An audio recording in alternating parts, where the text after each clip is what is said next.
sapevo che ero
All right, welcome to the January 8th, 2026 Architecture Review Board meeting.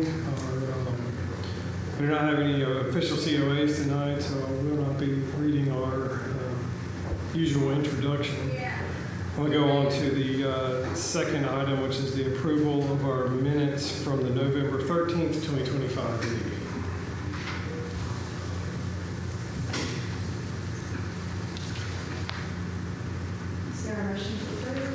Motion to approve those minutes.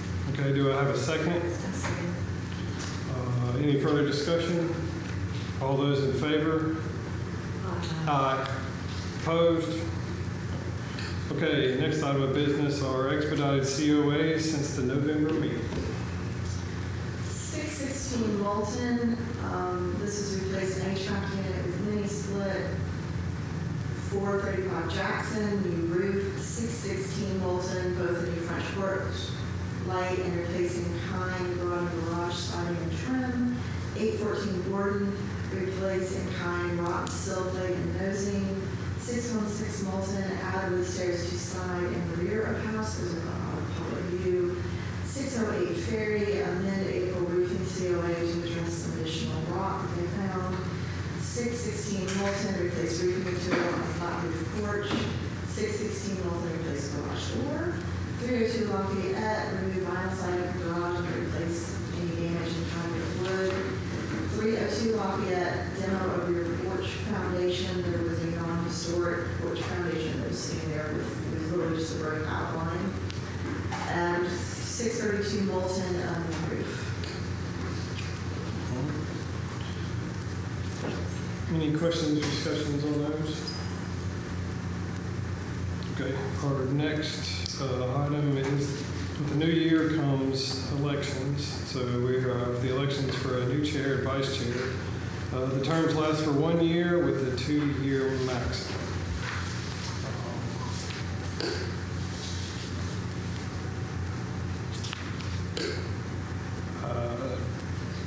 Do I need to read all this, or would you No, want it's to read just it? to make sure that the rules are known and everybody knows them. So, if you remember last year, Ellis was elected chair with Patrick as vice chair. Ellis passed in the middle of his term. Patrick ended up taking over as full chair, and Jacob, you came back in as Vice chair. Sneeze, not really Sneeze, vice chair. Sorry, I don't be sneezing on everyone. And that's what he sort of followed at the end of the year out.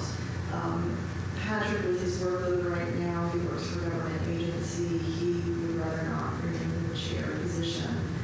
Okay. So we need a new chair and a new vice chair. So we open the floor up for nominations for chair first. I wish to nominate, do I have to make a motion or can I just nominate? I'd like to nominate Jacob Woods for chair. I accept. Do we have a vote on this? I think we do. We'll do it just to be safe. All those in, Essentially, Barbara did make a nomination. all those in favor? Can I vote for myself? You can vote for yourself. You can vote for yourself, make it official, because that makes it cool for the form. All right. All I right. voted. Okay, I'm going to make a nomination for Paige Bridges to be the vice chair. Second. Accept. All right. All those in favor? Aye. Well, that was easy. Well, Jacob, that means you're still chair now, so you can keep the gavel as we move through. And actually, in this case, because we're going to a courtesy review, the gavel will pass to Paige momentarily, because Jacob, you have to leave the dice, because Jacob is going to be architect of record for the garage, so we can't have voting on it. So I will walk y'all through this case. I don't think you've been here for a courtesy review before. Typically, if we have a large project, one that is going to take substantial design hours, we recommend to applicants that they do a pre-design meeting, a courtesy review, so there's no official votes taken. It's just to say, hey, this is what we're thinking of doing. Do you see any potential issues with this? So that before we spend a lot of design hours designing it in a certain way, we already know, like, yes, this roof line would be approved, most likely, they would rather not see this. And because this is a new construction project, I'm going to go ahead and put it through the courtesy review. This one's actually fairly simple because it's not, the last time we did one was what, a house, I think the full house. I think it was the sunroom or office that got taken out by the That's tree. right, Ferry Street. We did one on Ferry Street. There's been a house that had been severely damaged by a tree that came down, and it took off a sun porch, and they wanted to build it slightly differently, so we had to come in for a courtesy review first, so they weren't spending too much time with their designs. So this one is mine. So it's been a while since the commission's seen my house, but those of you who were here before probably remember it had been vacant for a number of years before I purchased it, so it needed quite a bit of work. And we started working on it during COVID because why not? So because the budget had to shift with COVID, not everything that was originally planned at that time occurred. Originally, we were looking at converting the garage, we were looking at adding a back porch. Those things were pulled off the table as supply chain became an issue. So this is weird because I kind of need to be up there, so I've got a little clicker, so I'm going to go up there just on the mic. Just a weird place for me, but whatever. I know Jacob's like sitting there going, this is weird. And I can't see my board as well. But that is the location. So it is on Jackson. It's towards Somerville. If you look at it, you will see the upper left corner is showing the garage currently, and if it looks like it's attached to this monstrosity of a house next door that keeps growing, that is showing the original house, but it's also showing a sun porch and a shed. And as you can see, both my house and my neighbor's house, prior owners felt like everything should be touching on the property line, which is part of the reason the building has to come down, because they have been built that way. So from the front of the house, that's the house. That is the rear. So the green building to the left, let's see if I got a pointer on this thing. I should, yes. Is it working? Yes. Can you see my little green pointer there? Oh, you guys are going to be looking this way. Oh, it's not tilted. Let me tilt it for you. Lamar, I'm going to move this because they can't see this because it's tilted out. Yes, ma'am. You need me to help you. Can y'all see it good now? Okay. All right. While I'm here, this right here, that's the neighbor's. It's on the property line. Wow. And of course, you can see I have a 2-car garage that's 2 stories and a 1-car garage, and mine is on the property line. So I can't actually get this termite bonded because they can't reach one whole side of it is a problem. And I had originally thought there was a way maybe we could make it work, but it's kind of dangerous to have any sort of living space where you have this chain of combustible materials with no, it's just kind of been added to over time. So it's kind of an interesting site. So I had a topo map prepared. What you're looking at is the full topo map here, and then on this side you're just looking at it, it's zoomed in. Jacob, I have asked him to be the architect of record for this project, so that's why he is no longer up on the dais for this one. He doesn't get to talk unless he's asked questions or unless I can't answer a question. But I asked him, knowing setbacks, because we have to have a building set back from the alley, we have to have it set back from the property line. So I said, okay, draw me the little red box. He's showing me where it would slide to in the yard, essentially. And that's taking the building, it has to be set back 5 feet off of that shared property line, and so that means the building would get smaller of the footprint. There is space theoretically to move it to the east, and if I go back, you can see, but this is a brick wall, so obviously we wouldn't build anything here. And ordinarily you'd think, oh, just slide whatever's here, except this gate, underneath that gate are all the utilities to the house. So there is a 7-foot deep trench there that has all the water, the sewage, cable, electrical, everything comes through there. So I'm not about to put a foundation on top of that. So I think the new build will come like 6 inches over maybe or something. So that's sort of the box that we've started with. So now you know it's going to be pulled in a little bit on one side. So this is what's called an auxiliary dwelling unit is what it comes under with the city. And this is in the new zoning ordinance that was passed. It allows a separate unit. It can be detached or attached depending on the site, that allows for space for a home office, for a guest suite, for a family member to stay. And so what we're going to do with this is part of it will still be a garage. And then we'll have essentially like a family rec room area in one space, and then upstairs a space for my daughter who stays with me. So she'll have a bedroom and a bath up in that upper space is what we're planning on. So in looking at plans and how to make this fit, it's going to come under what auxiliary buildings would come under in the design review guidelines for the city, where it says it should simply try to complement the existing building. This is a little unusual because in this case we had a prior building. One of the challenges with this building, and I had originally received, it's no longer in date, so we'll have to do a new one, a demolition for this COA from the HPC about, what, was it 2 years ago, Barbara, I think? We did one, but it was a while ago. But then the city they were being really slow on passing the ADU, and I wanted to hold off because I was like, it would be really nice if she had a bathroom over there so that in the middle of the night, she's not coming in the house and waking me up. So that's why we waited. But I had originally thought maybe we could like move the existing building or remodel it, but it's been remodeled so many times. The best I could tell, you could originally enter from the alley. They sealed that off because that's a whole bunch of hardy plank, and then they added the driveway in the front. This garage straddled between the two properties because both houses were owned by Connecticut Cotton Mills originally on one lot.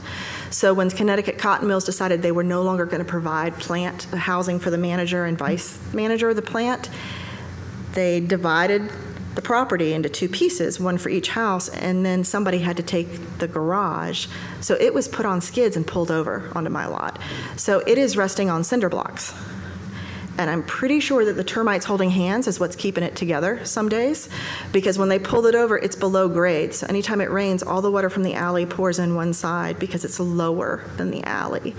And I don't know if it just sunk over time. And then they added the one-story garage, best I can tell, maybe in the 70s is when that was added. So it's sort of this complex. And the windows were never operable. That was a fun discovery. They never had weights.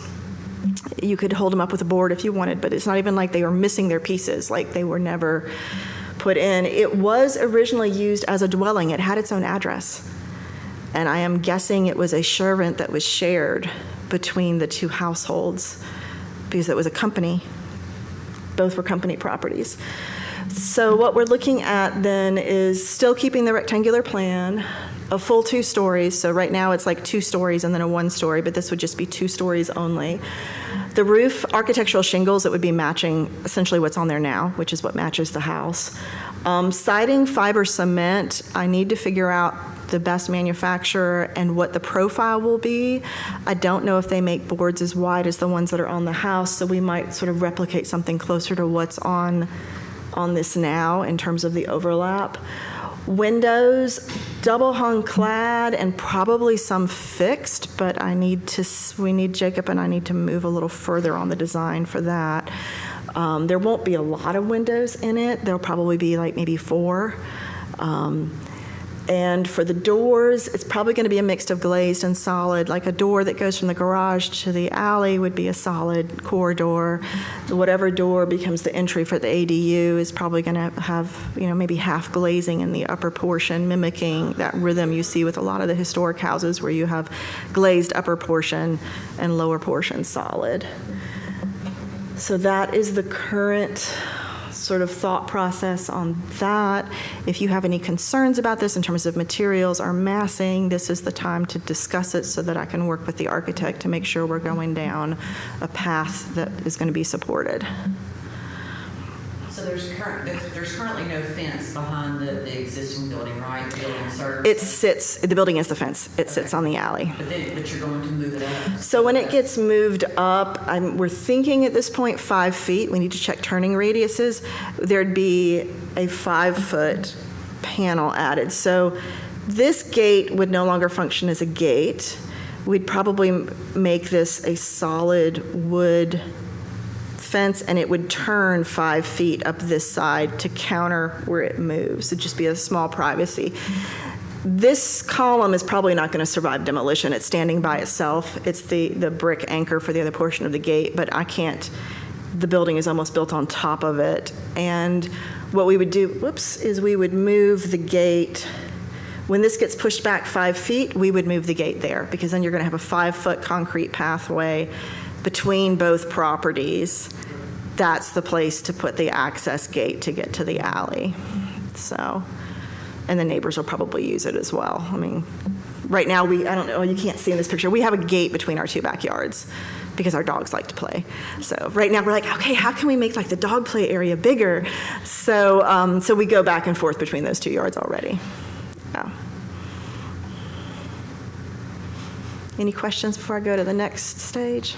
All right. So the next stage is somewhat wish list because projects have a tendency to get bigger faster. So this is tentative. It could be pulled out of the scope based on budget. Originally, when I had purchased the house, we were going to put a porch on the back. And then once we found all the foundation issues with the house, we pulled that out of the scope.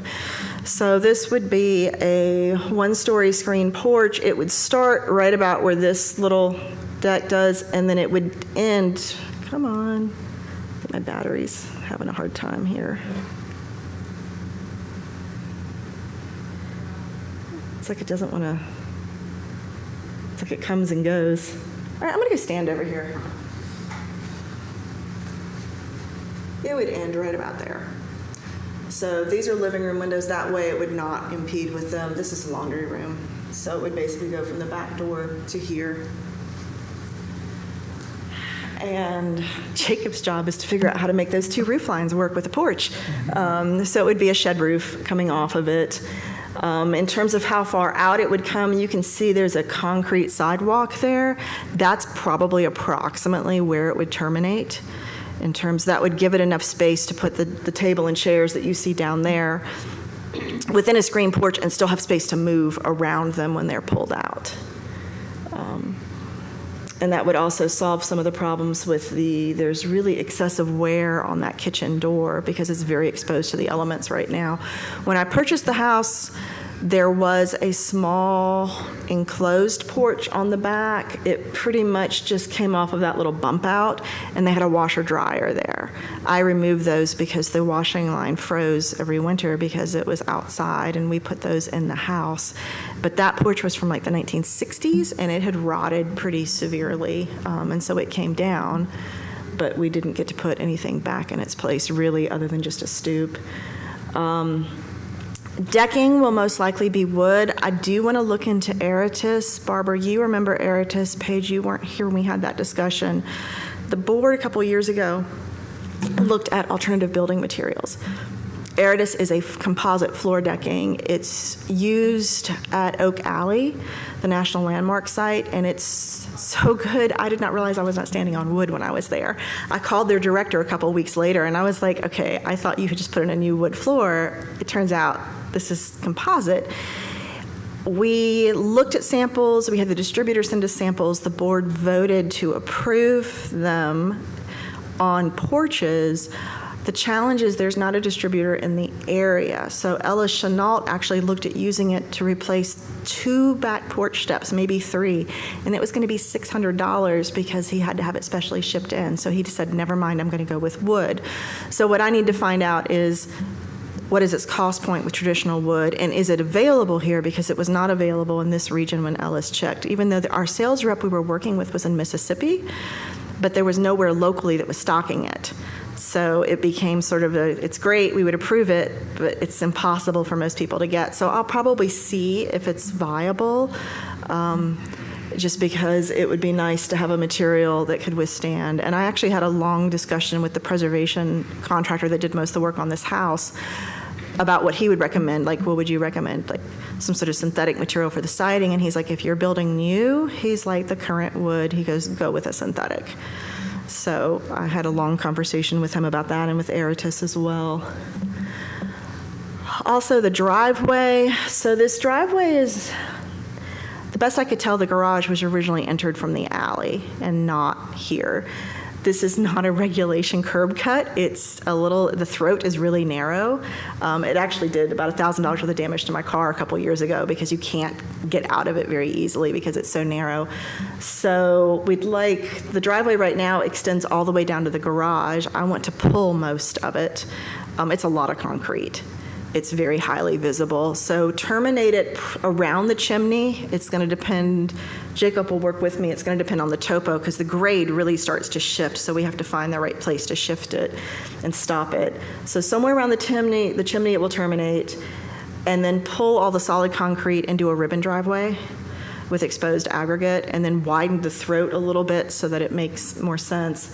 And then there is a white picket fence on the east side of the house. Have that design replicated and have that go between the chimney and the neighbor's house, and some sort of landscaping component, but we need to figure out what that grade is going to be.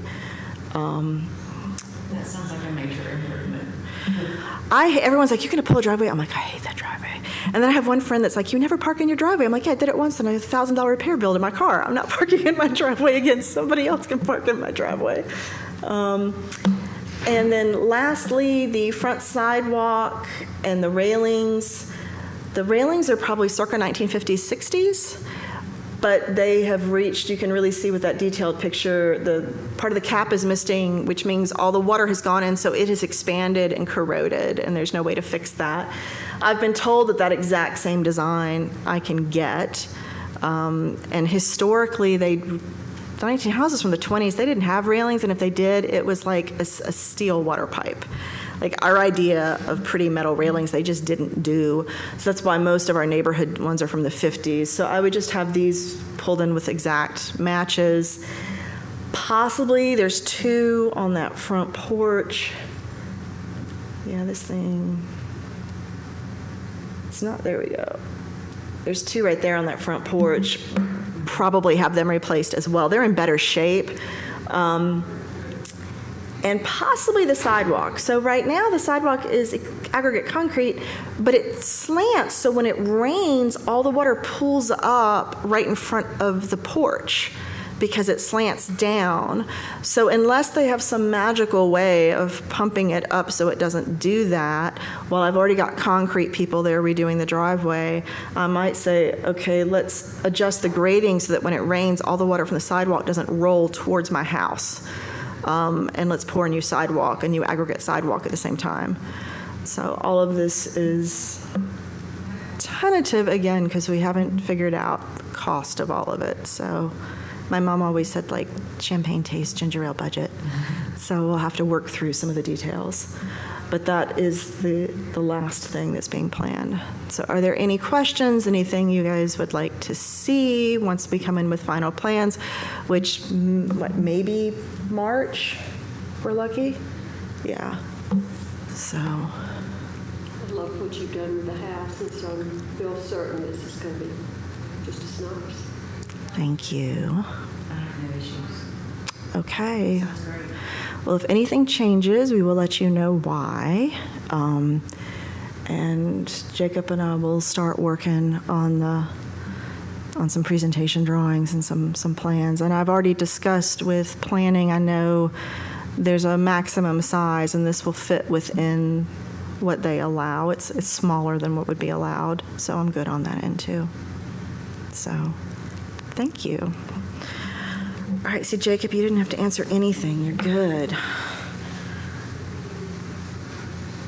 Unless you guys have any other questions, that's it. You can adjourn the meeting. No questions from me? Everybody's good? Well, do I have a motion to adjourn? Second? Second. All those in favor? Aye. Aye.